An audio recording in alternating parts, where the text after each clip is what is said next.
On en parle avec à mes côtés Azir Arif, bonjour. Bonjour. Vous êtes avocat au barreau de Paris, vous dirigez le site internet Culture et Croyances qui œuvre pour le dialogue entre les religions.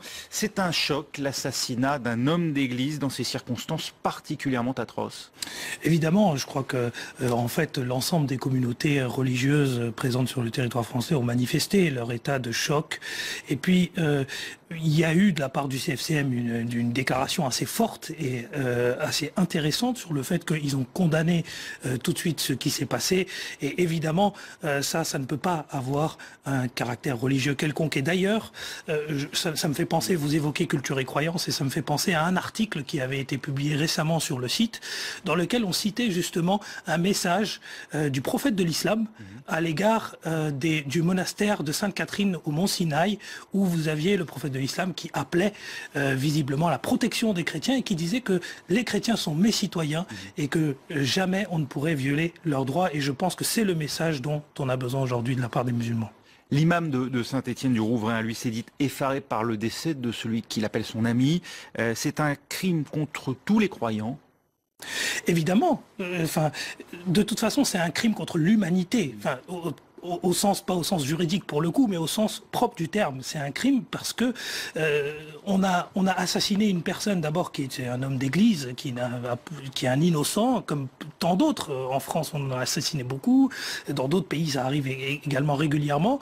Et c'est un crime d'abord contre un être humain. Cameroun notamment. Voilà, c'est un crime d'abord contre un être humain.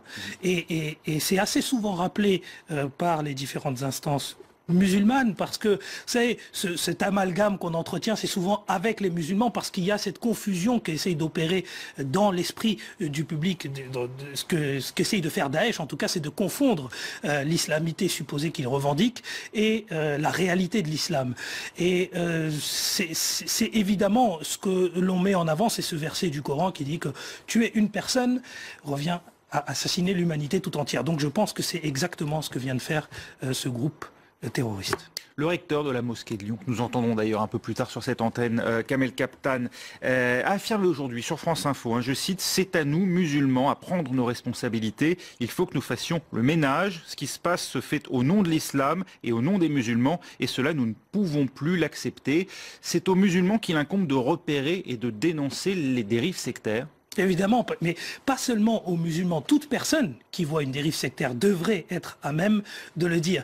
Donc il y a plus généralement un sursaut populaire qu'il faut avoir au sein de la population française.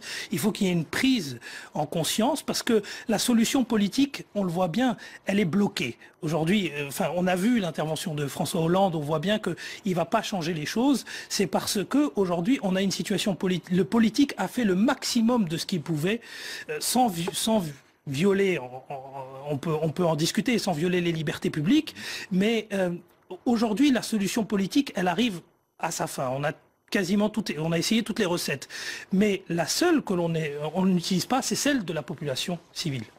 Est-ce qu'il ne faudrait pas, c'est une suggestion que font d'ailleurs certains élus, là je n'ai pas question évidemment de pénaliser en l'occurrence, ou en tout cas d'enfermement des fichesses comme on peut l'entendre parfois, mais est-ce qu'il ne faudrait pas à un moment s'intéresser au financement des lieux de culte, interdire les financements étrangers, rétablir un financement d'État par exemple, et interdire les mouvements salafistes en France, comme le suggère un certain nombre aujourd'hui d'élus?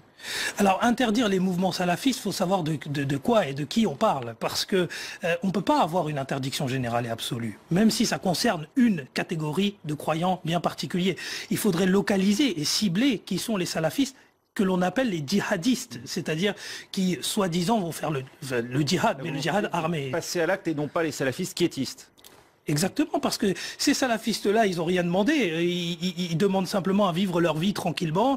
Bon, il y a peut-être des problèmes... Dans le cadre des lois de la République? Dans le cadre des lois de la République. En tout cas, ceux qui le demandent, ceux qui ne veulent pas vivre dans le respect des lois de la République, je crois qu'il y a beaucoup d'ouvrages qui ont été écrits à ce sujet. Il y a la hijra qui est toujours possible, là où ils peuvent toujours s'en aller. Voilà. On n'est pas là face à ce qu'on décrivait comme une dérive sectaire à l'instant, Asif Arif. On est face à on a certaines...